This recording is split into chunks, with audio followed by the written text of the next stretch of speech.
Sí, Señor, queremos alabar y queremos bendecirte y honrarte y darte gracias y queremos en esta hora pedirte que seas tú hablando a nuestro corazón y a nuestra vida por medio y a través de tu palabra. Gracias porque nos permites estar reunidos en tu nombre con ese propósito, Dios. En el nombre de Jesús te lo pedimos. Amén y amén. Muy bien, semana 5. Vamos a hablar de 1 Corintios capítulo 3 y vamos a ver los versos del 1 al 11.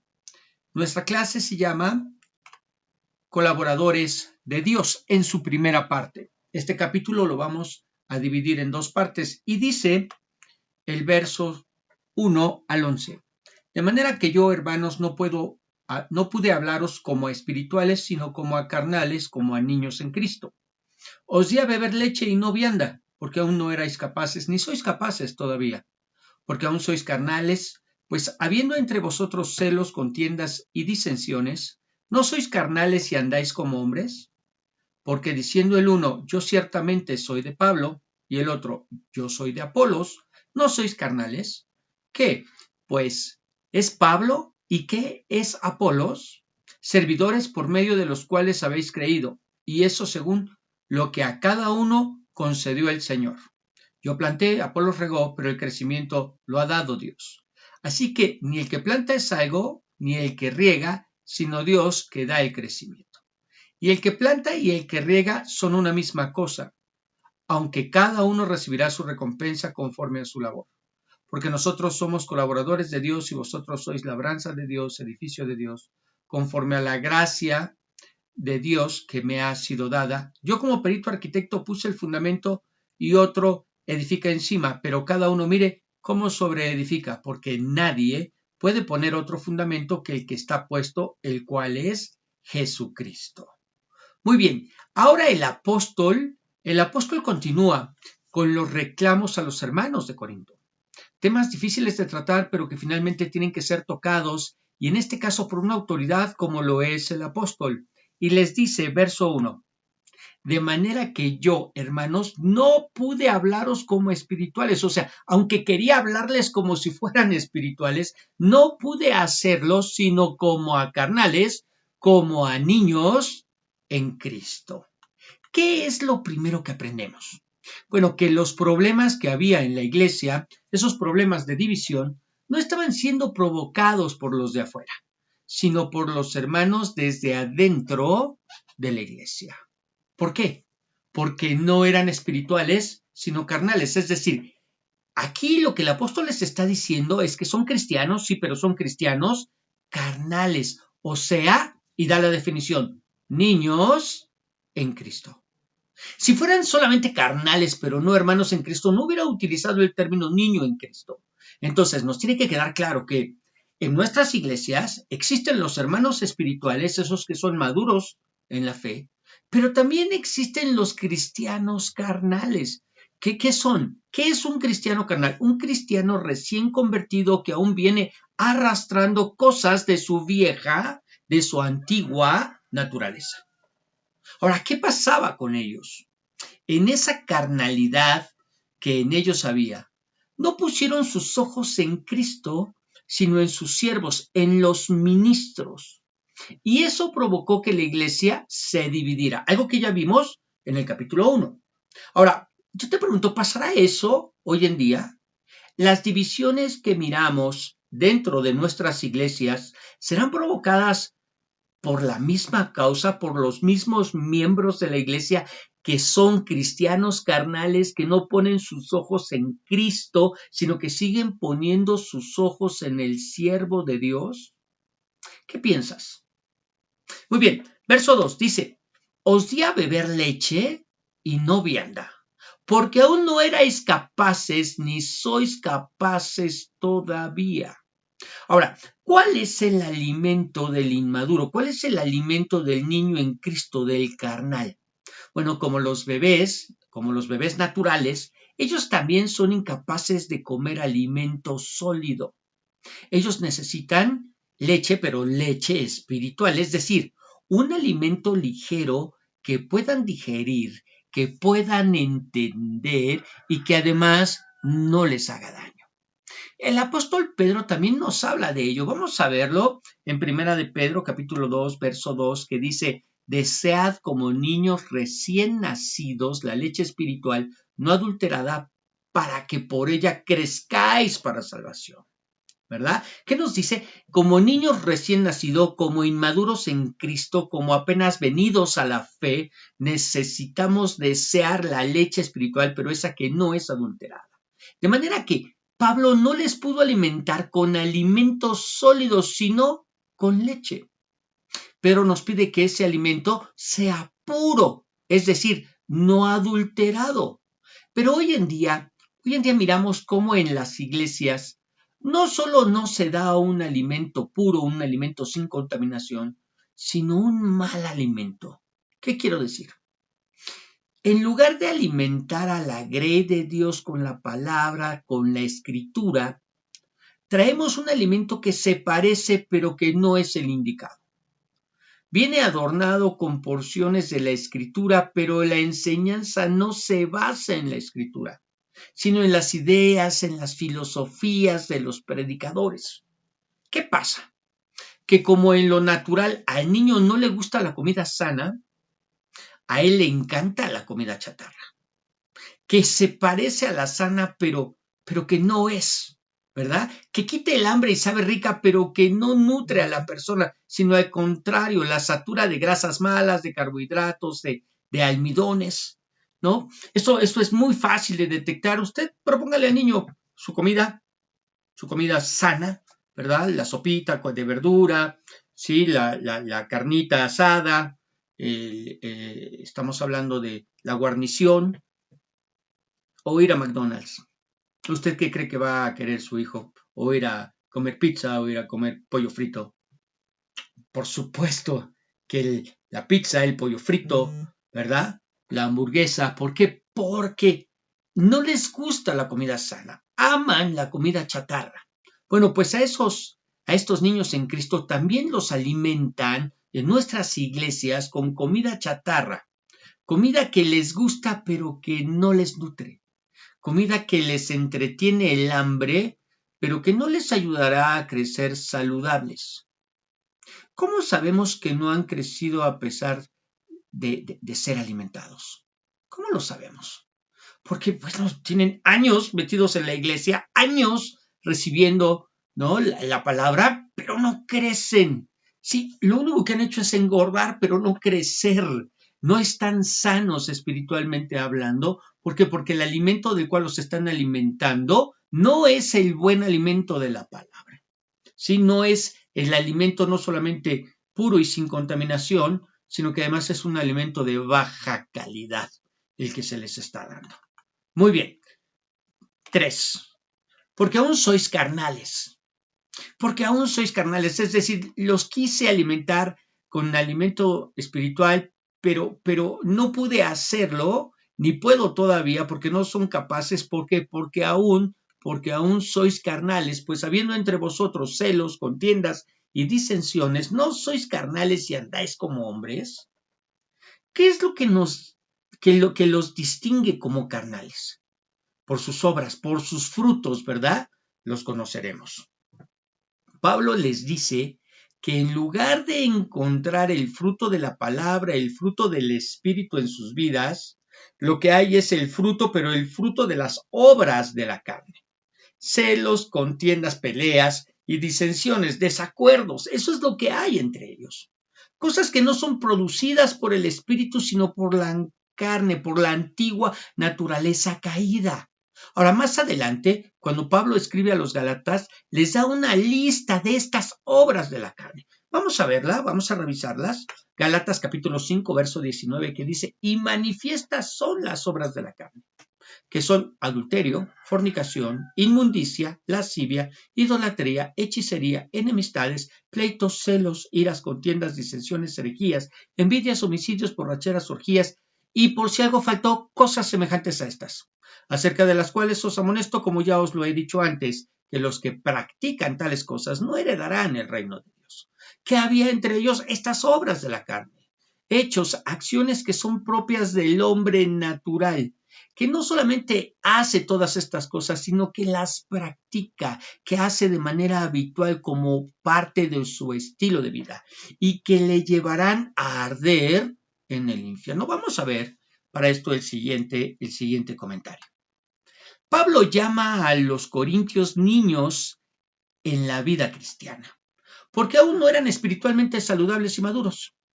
La prueba era que se peleaban como niños, permitiendo que las divisiones los distrajeran. Los cristianos inmaduros son carnales, controlados por sus propios deseos. Los creyentes maduros están a tono con los deseos o en armonía con los deseos de Dios. ¿Cuánta influencia ejercen sus propios deseos en su vida? Nuestra meta es permitir que los deseos de Dios sean los nuestros. Ser controlado por sus propios deseos impedirá su crecimiento. Muy bien. Vamos a continuar. Verso 4. Verso 4. Dice, porque diciendo el uno, yo ciertamente soy de Pablo y el otro yo soy de Apolos, ¿no sois carnales? ¿Qué pues es Pablo y qué es Apolos? Servidores por medio de los cuales habéis creído. Y eso según lo que a cada uno concedió el Señor. ¿Qué son los pastores? ¿Qué son los ministros? Servidores, instrumentos en las manos de Dios a través de los cuales el Evangelio, a través de los cuales la palabra llega a las personas y tienen la posibilidad de creer en Cristo. Son instrumentos prescindibles, es decir, son instrumentos intercambiables y finitos. ¿Qué se debe hacer cuando muere, por ejemplo, un pastor? Nosotros lo vivimos y lo hemos vivido a través de la pandemia. Muchos siervos, muchos pastores murieron. Bueno, ¿qué se debe hacer cuando muere el pastor? Buscar a otro que ocupe su lugar. ¿Cuál era el problema? ¿Cuál era el problema con estos hermanos? Que su admiración por el siervo de Dios había crecido de tal manera que cada uno ya se sentía propiedad del siervo, ya se sentía propiedad de ellos. Por eso decían, yo soy de Pablo y yo soy de Apolos, ¿verdad? Ahora soy propiedad de, ya no soy de Cristo, ahora le pertenezco a alguien más. Mi admiración por ese alguien más es tan grande, ¿no? Que ahora soy propiedad de él, ahora le pertenezco, mi fidelidad, mi compromiso es con él. Cualquier parecido con lo que se vive en muchas de nuestras iglesias, no es coincidencia, ¿verdad? Forma parte de nuestra naturaleza.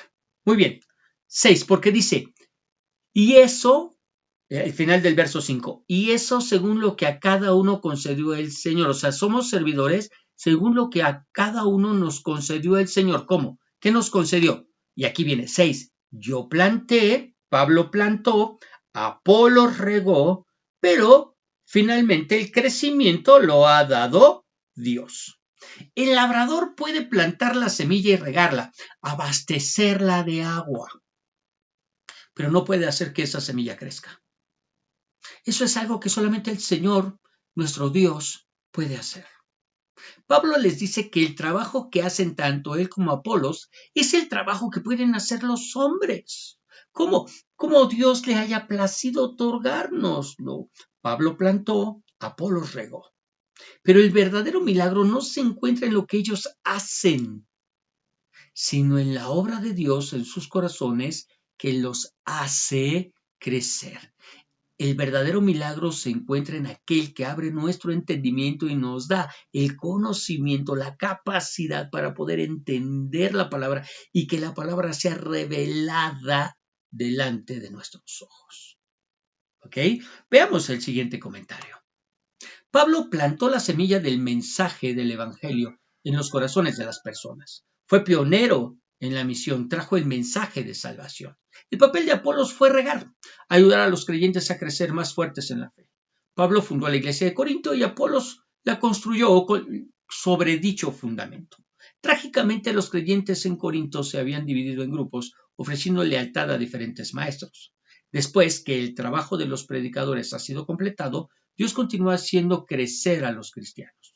Nuestros líderes ciertamente deben ser respetados, pero nunca debemos colocarlos en pedestales que creen barreras entre las personas o levantarlos como sustitutos de Cristo. Es decir, debemos respetarlos, sí. Debemos reconocer su trabajo en medio de nosotros, sí. Pero jamás los debemos levantar como sustitutos de Cristo. Jamás. ¿Ok? Muy bien, verso 7. Así que ni el que planta es algo, ni el que riega, sino Dios que da el crecimiento. Es decir, nos redirige, ¿verdad? Que es lo verdaderamente importante. No es el que planta, porque el que planta puede ser sustituido. No es el que riega, porque ese que riega puede ser sustituido. Sino Dios que da el crecimiento. Él no puede ser sustituido. 8.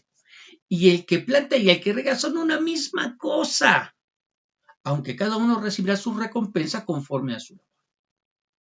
O sea, como decíamos, el que planta y riega son una misma cosa porque hacen lo que les corresponde y pueden hacer humanamente hablando.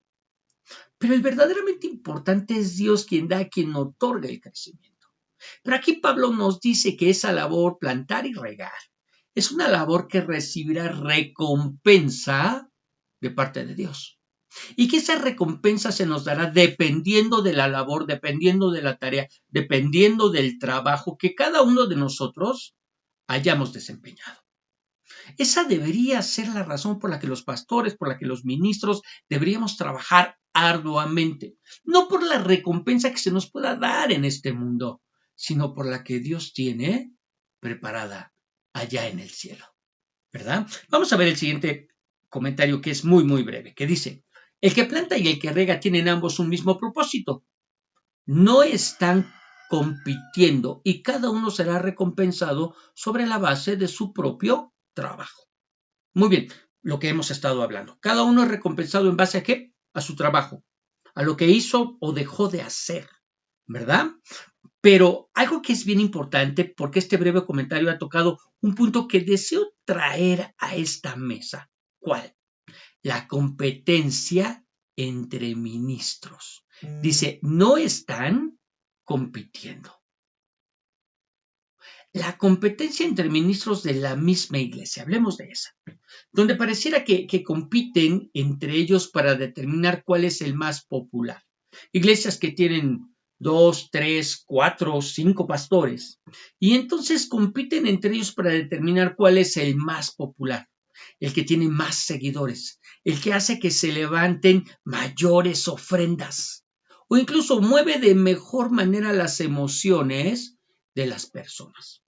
Estuve en una iglesia en donde la gente llegaba y se bajaba del carro antes de dejar su carro y entrar a la iglesia, se paraban enfrente de la iglesia y se bajaban para preguntar quién iba a predicar. Si predicaba el pastor que estaban esperando escuchar, se estacionaban, se bajaban y entraban a la iglesia. Si no, corrían y buscaban en algún otro lugar donde encontrarlo, ¿verdad? Porque había cierta competencia. Somos inmaduros en Cristo, somos seguidores de hombres. Y eso lo que provoca es competencia dentro de la misma iglesia. Aún hablamos de ministros inmaduros que no hemos entendido que no estamos compitiendo, sino que somos colaboradores de Dios y colaboradores entre nosotros.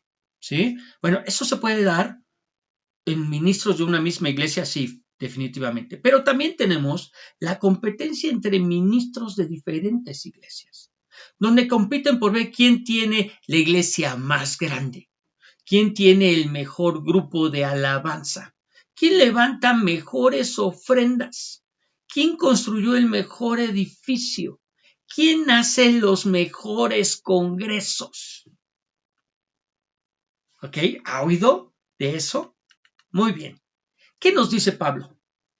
Que eso solo es indicio de que se sigue en la carne, no importando que se sea ministro. No estamos compitiendo, somos colaboradores y nuestra recompensa no viene de los hombres, sino en realidad viene de Dios. Viene de Dios. Verso 9. Porque nosotros somos colaboradores de Dios y vosotros sois labranza de Dios, edificio de Dios. ¿Qué somos? Colaboradores. Colaboradores entre nosotros, es cierto, porque somos colaboradores ¿de quién? De Dios. O sea, tenemos el privilegio de colaborar con Dios en su obra. Ustedes son labranza, dice el apóstol. Somos labranza de Dios, somos el edificio de Dios. Finalmente, vamos a ver este comentario. Dice, ellos son colaboradores de Dios, así como los corintios son huerto de Dios, edificio de Dios. De la misma manera en que los magníficos edificios de Corinto llevaban inscripto en ellos el nombre de su benefactor, los corintios son edificio de Dios.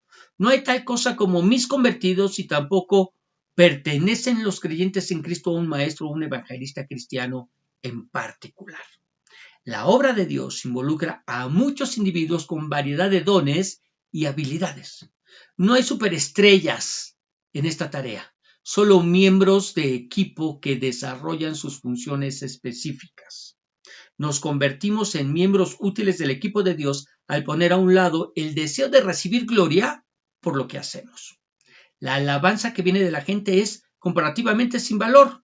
La aprobación de Dios es la que cuenta. Y lo expresa muy bien el comentario, esto que hemos estado trayendo, ¿verdad? Y de lo que hemos estado hablando. ¿Ok? Todos somos colaboradores de Dios. ¿Tenemos distintas funciones específicas? Sí, de acuerdo a los dones, a los talentos, a los llamados, al ministerio que Dios ha traído sobre cada uno de nosotros, pero todos colaboramos. Todos colaboramos. Y la verdadera recompensa no viene de los hombres, sino en verdad la verdadera aprobación desciende de Dios. Muy bien, y vamos finalmente, versos 10 y 11. Conforme a la gracia de Dios que me ha sido dada, yo, como perito arquitecto, puse el fundamento y otro edifica encima, pero cada uno mire cómo sobreedifica, porque nadie puede poner otro fundamento que el que está puesto, el cual es Jesucristo. ¿Cuál es el fundamento sobre el que ha sido edificada la iglesia? Cristo mismo. Cristo es el fundamento, su obra en la cruz, aquello que trajo sobre nuestras vidas salvación y vida eterna. Por eso Pablo predicaba a Cristo y a este crucificado. Por él, gracias a él, es que es el fundamento sobre el cual se edifican nuestras vidas. Pero además nos enseña que fueron los apóstoles quienes pusieron el fundamento. Por eso dice, yo como perito arquitecto puse el fundamento, yo apóstol puse el fundamento. Y esto está en armonía con lo que después se escribe a los de Éfeso en el capítulo 2, verso 20, carta de los Efesios, que dice, están edificados sobre el fundamento de los apóstoles y profetas, siendo Cristo Jesús mismo la piedra angular. Tanto apóstoles como los pocos profetas mencionados en el Nuevo Testamento tuvieron la encomienda de llevar la verdad del Evangelio. Ellos lo recibieron de primera mano y por eso fueron los encargados de poner ese fundamento, las bases sobre las cuales nuestra doctrina descansaría. ¿Ok? Muy bien. En este caso, Pablo, como apóstol, puso el fundamento. Y Apolos, como predicador, sobreedificó, como maestro predicador, sobreedificó en nuestras iglesias. El fundamento ha quedado registrado en las Escrituras, traídas por medio de los apóstoles y ministros que las escribieron.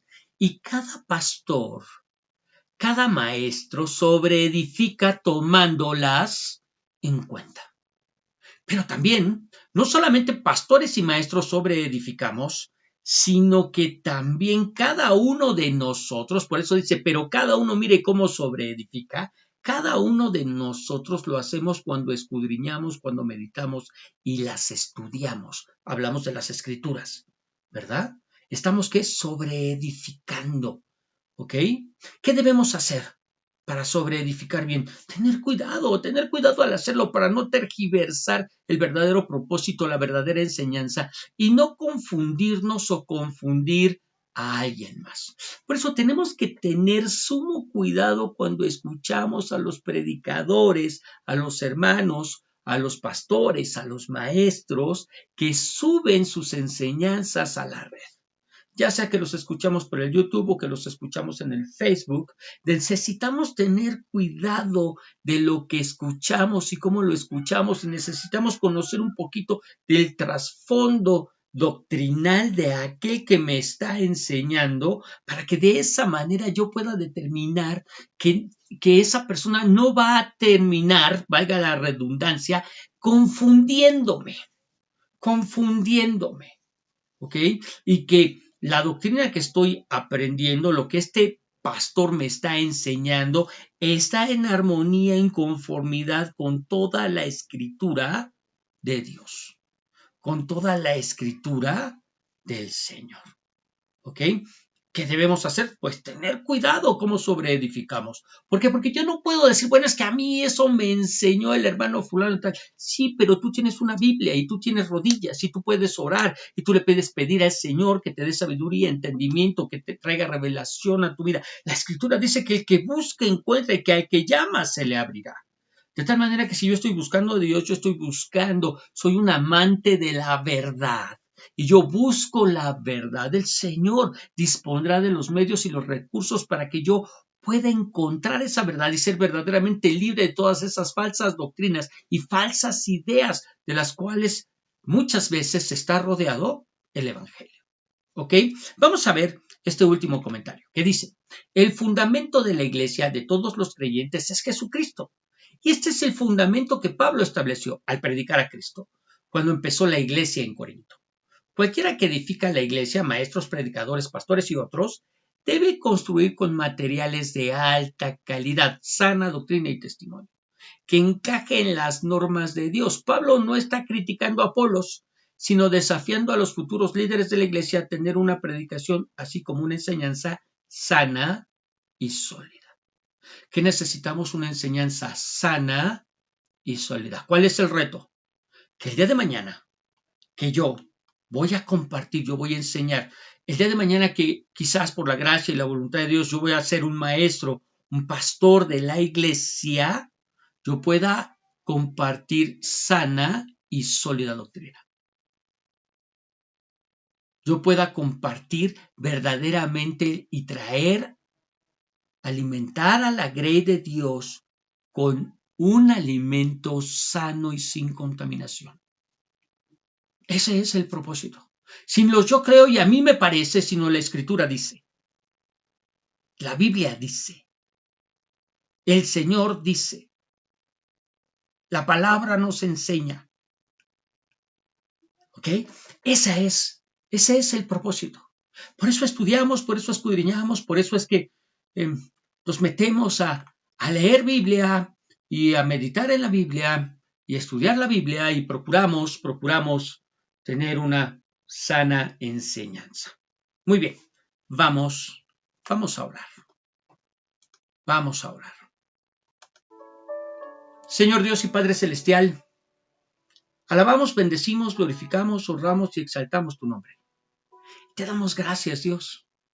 Gracias, Señor, porque a través de esta porción de tu palabra, ¿cuánto nos enseñas acerca de nuestra humana naturaleza, de la cual todavía no nos hemos desprendido por completo y que desgraciadamente todavía, Señor, sigue en muchos de nuestros casos influyéndonos para que no nos comportemos como espirituales, sino como carnales?